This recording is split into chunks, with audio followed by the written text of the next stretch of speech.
Professor पीके सिंह हैं। अभी इन्होंने अखिलेश यादव जी को लेके एक जो बयान दिया था कि वो शूद्र नहीं है, वो नकली शूद्र हैं, वो सोशल मीडिया पे, यूट्यूब पे काफ़ी सुर्खियों में रहा। इनके बयान की, इनकी बातों को लोगों ने बहुत ज़्यादा प्रशंसा की और उसके बाद कहीं ना कहीं समाजवादी पार्टी बैकफुट में आई और उन्होंने उस बयान से, जो अखिलेश यादव द्वारा दिया बयान था कि मैं शूद्र हूँ, उससे उन्होंने अपने आप को पीछे किया। तो ये है प्रोफेसर पीके सिंह की बात और सोशल मीडिया की ताकत, आप सब लोगों का प्यार जो आपने प्रोफेसर साहब को दिया है। अभी मोहन भागवत जी ने एक बयान दिया है कि जाति जो है वो ब्राह्मणों ने बनाया है।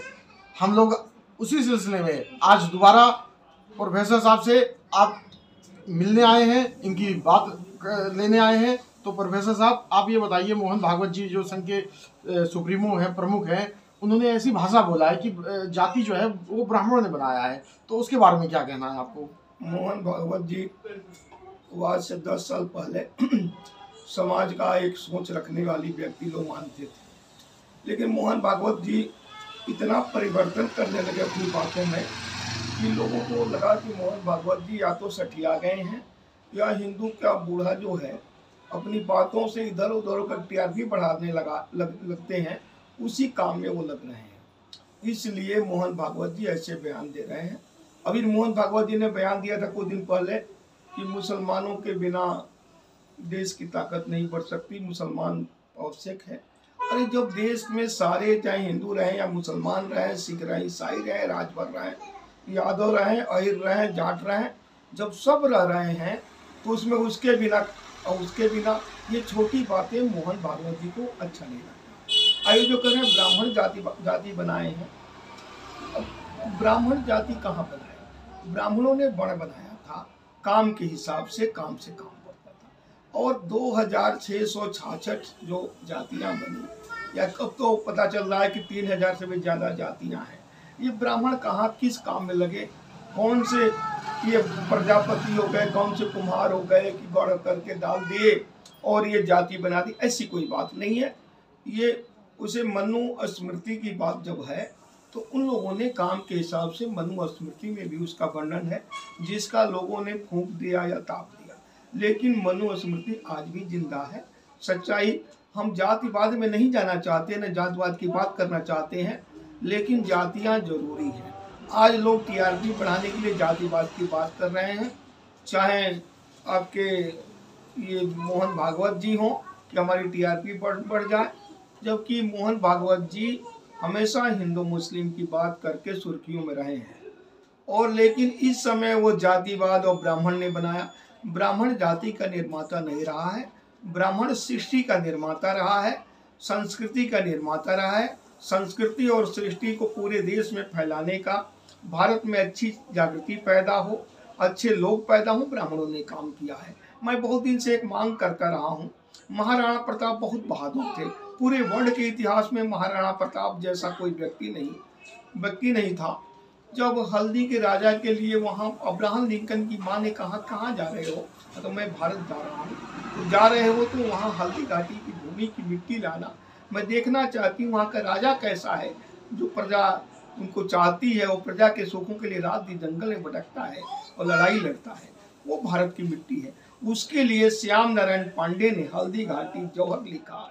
उनको आज तक कोई भी व्यक्ति राष्ट्रीय कवि बनाने की कोई मांग नहीं किया। वो चाहे भागवत जी से मैं कहना चाहता हूँ, एक बार मोहन भागवत जी, राणा प्रताप जैसे महान वीरों की गाथा लिखने वाले, आप श्याम नारायण पांडे को राष्ट्रीय कवि की संज्ञा तो दिला दीजिए, उनको भारत रत्न तो दिला दीजिए, इतना बड़ा काम किया उन्होंने। लेकिन आप ये उलूल जलूल कामों में क्यों रहते हैं? जातवाद में मत रहिए। ब्राह्मण सृष्टि संस्कृति को पूरे देश में फैलाया है। आज भी ब्राह्मण जो है, अभी भी कहा गया है कि पूरे दुनिया में शिक्षक जो रहा है वो ब्राह्मण रहा है, आज भी है।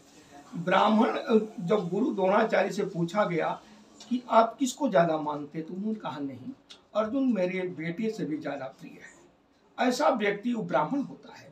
लेकिन भले वो ब्राह्मण अपने काम को नहीं कर रहा हो, ये तो आप कह सकते हैं, लेकिन ये नहीं कह सकते हैं कि ब्राह्मण राष्ट्र निर्माता नहीं है। अच्छा सिंह साहब, आपने बिहार के जो शिक्षा मंत्री हैं जिन्होंने रामायण के खिलाफ आवाज उल्टा सीधा बोला था, बयानबाजी किया था, आपने उसकी आवाज उठाई, वो वीडियो बहुत वायरल हुआ, जनता ने उसे बहुत प्यार दिया।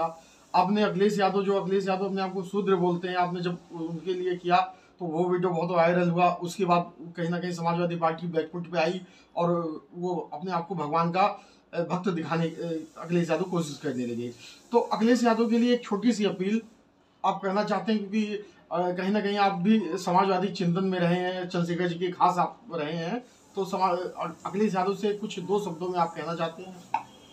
अखिलेश यादव जी भटक गए हैं, जल्दी उनकी नैया हमेशा शासन प्रशासन उनके पास रहे। इस लाइन में समाजवाद उनमें नहीं है। समाजवाद की परिभाषा तो खैर समाजवादी पार्टी में भी नहीं है, लेकिन अखिलेश यादव समाजवाद से दूर, और उन लोगों ने एक नई खोज शुरू किया है। इस जाति का आदमी, उस जाति का आदमी, सारे जातियों के आदमी जब इकट्ठे हो जाएंगे तो समाजवाद मजबूत हो जाएगा। समाजवाद विचारों से बनेगा, समाजवाद सिद्धांतों से बनेगा, समाजवाद जातियों से नहीं बनेगा, समाजवाद सबको समेटने से बनेगा। जटायु को भगवान राम ने गले लगाया, वो समाजवाद था। भगवान राम ने सेवरी का जूठा बेर खाया, वो समाजवाद था, सबको लेकर चलने की। अब ये भगवान राम खोजते नहीं फिरे कि वो जाति का आदमी, वो जाति का आदमी। अखिलेश जी भटकिए मत, राम से शिक्षा लीजिए। और क्या आपके जो मित्र हैं मौर्य जी, उनको कहिए कि हमारे पूरब में, पूर्वी उत्तर प्रदेश बिहार में कहते हैं कि कोयरी का देवता बिल्कुल सज्जन होता है, बिल्कुल। आप ये मौर्य जी कोयरी हैं, और जैसे उनके देवता सज्जन रहते हैं, सज्जनता दिखाएं। अभी एक कोई ठाकुर साहब ने कोई बयान दिया है कि मौर्य जी चंद्रबली सिंह उनके दादा के पुत्र थे और पुत्र हैं, और हमारा DNA टेस्ट कर लिया। जब पना बहुत बयान हो रहे हैं, लेकिन मैं उन बयानों में नहीं जाता। मौर्य जी को सिखाइए और सिद्धांतों पर लाइए। समाजवाद अपने आपके सिद्धांतों से आएगा, समाजवाद जातियों को ढूंढने से नहीं आएगा। अच्छा, आखिरी सवाल ये है कि इस एक विषय को लेकर इस समय गाजियाबाद में आप चर्चाओं में हैं, और मुझे लगता है बहुत जल्दी आप पूरे यूपी में फेमस होने वाले हैं उस चीज़ को लेके। आप जो है, मैंने सुना है कि राम जटायु मंदिर है, वो जहाँ तक लोगों तक उसकी बात जा रही है, लोग एकदम एक नए सिरे से सोचने में मजबूर हो रहे हैं कि राम जटायु मंदिर, तो उसके विषय में आप 2 शब्दों में अपनी बात पूरी कर दीजिए।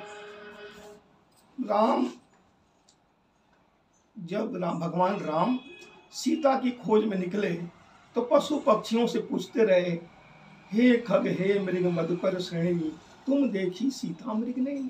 सबसे पूछते हुए परेशान थे, और घूमते घूमते जब पहुंचे तो देखे गिद्धराज जटायु बिल्कुल घायल अवस्था में है। गिद्धराज जटायु से जब बात हुई तो उनमें बड़े द्रवित हुए कि पूरे दुनिया के लोग, पूरे जनमानस के लोग, सारे लोग थे, और गिद्धराज जटायु जैसा पक्षी ने रावण से मुकाबला कर लिया। जानता था कि रावण बहुत बड़ा बलशाली है। जो उस समय जो रावण शिव जी का भक्त था, जो अपने सिर काट कर चढ़ाता था, और उतने बलशाली से इसलिए लड़ गए वो कि सीता जैसी अबला नारी की जो पूजा नारी की हमारे देश में कहा गया है, उस हमारे देश का पक्षी जो है, इस सीता नारी, अबला नारी के लिए अबला समझ करके रावण से लड़ गए। लेकिन आज हम लोग कितने कुंठित विचारों के हैं, छोटे विचार के हैं। कोई लड़की छेड़ी जाती है, किसी के साथ बलात्कार होता है, किसी कोई गर्दन काटता है, हम लोग बोलते नहीं हैं। हमें तो जटायु से शिक्षा लेनी चाहिए। इन्हीं सिद्धांतों को लेकर के, इन्हीं स्टेमिना को लेकर के उनसे शिक्षा लेने के लिए हम राम जटायु का मंदिर बनाना चाहते हैं। शुभकामनाएं हैं इसके लिए आपको, और आगे भी हम लोग विभिन्न मुद्दों पे प्रोफेसर साहब की राय लेंगे। प्रोफेसर साहब की राय जनता काफी पसंद। कृपया आप S4 न्यूज़ चैनल को सब्सक्राइब करें।